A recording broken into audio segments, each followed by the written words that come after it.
Here we go.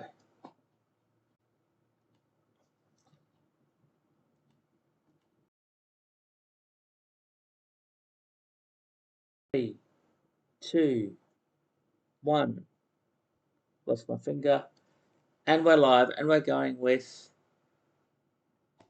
The Tiger Who Came to Tea, written and illustrated by Judith Kerr. I did write to the publishers. I wrote to HarperCollins, who told me they weren't responsible for this title anymore. I was unable to find who was. So if by chance you're watching this and you belong to the publishing house who now owns the rights to this, or you belong to the Kerr family, by all means let me know and I'll take it down if you don't wish this to be on the web. Or if I make any money from it, I'm quite happy to share the royalties with the appropriate people who now own the rights. But without further ado, I'll tell the story. So as always, this stream is about encouraging people to read to their kids. And the book, The Tiger Who Came to Tea, very fascinating story in that it was a bit of an allegory about her life, Judith Kerr, growing up in some very tough times during the Second World War. She published it in, I cannot read, 1968, so quite a few years later. She only died a little while ago. She was in her 90s. Much loved author, wrote some beautiful books, so please look them up, follow them up. At the end of this, I'll display the ISBN so you can actually find this book and buy your very own copy. Please do that. So I'll just head straight into it. The Tiger Who Came to Tea, written and illustrated by Judith Kerr.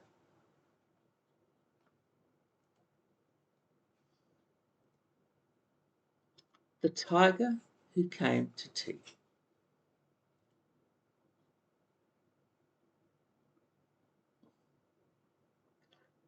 The Tiger Who Came to Tea, written and illustrated by Judith Kerr, Collins, London. Once there was a little girl called Sophie, and she was having tea with her mummy in the kitchen. Suddenly there was a ring at the door. Sophie's mummy said, "I wonder who that can be. It can't be the milkman, because he came this morning. And it can't be the boy from the grocer, because this isn't the day he comes. And it can't be Daddy, because he's got his key. We'd better open the door and see." Sophie opened the door, and there was a big, furry, stripy tiger. The tiger said, "Excuse me, but I'm very hungry. Do you think I could have tea with you?" Sophie's mummy said, "Of course, come in."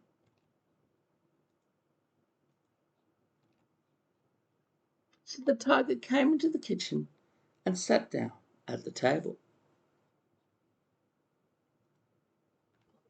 Sophie's mummy said, "Would you like a sandwich?" But the tiger didn't take just one sandwich. He took all the sandwiches on the plate and swallowed them in one big mouthful. Op! And he still looked hungry. So Sophie passed him the buns. But again, the tiger didn't eat just one bun. He ate all the buns on the dish, and then he ate all the biscuits, until there was nothing left to eat on the table. So Sophie's mummy said, "Would you like a drink?" And the tiger drank all the milk in the milk jug and all the tea in the teapot.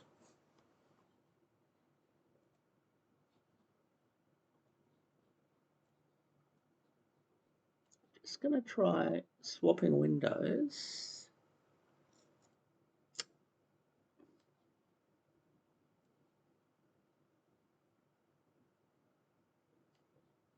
Wow, that didn't really work, did it?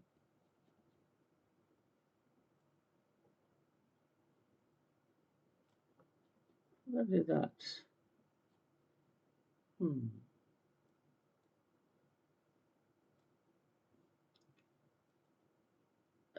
That's better. Okay, I'm a lot happier with that. Apologies, everyone. I just really wanted to get this nice and big for you guys. There we go. And then he looked around the kitchen to see what else he could find.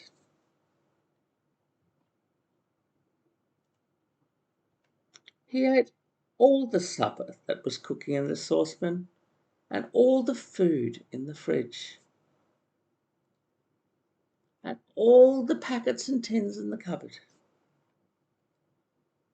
And he drank all the milk and all the orange juice and all Daddy's beer and all the water in the tap. Then he said, "Thank you for my nice tea. I think I'd better go now." And he went. Sophie's mummy said, "I don't know what to do. I've got nothing for Daddy's supper. The tiger has eaten it all." And Sophie found she couldn't have her bath because the tiger had drunk all the water in the tap. Just then, Sophie's daddy came home. So Sophie and her mummy told him what had happened and how the tiger had eaten all the food and drunk all the drink. And Sophie's daddy said, "I don't know what we'll do. I've got a very good idea. We'll put on our coats and go to a cafe."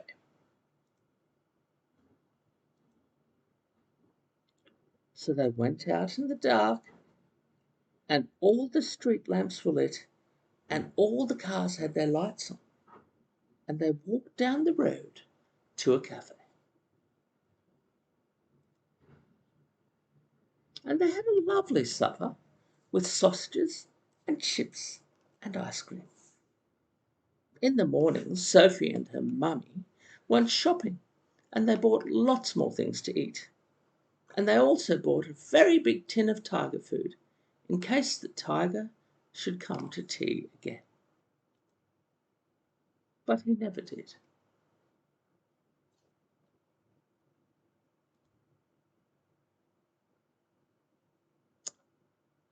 So there's the ISBN there. I'll zoom in on that in a sec. You can see Judith Kerr wrote quite a few books there.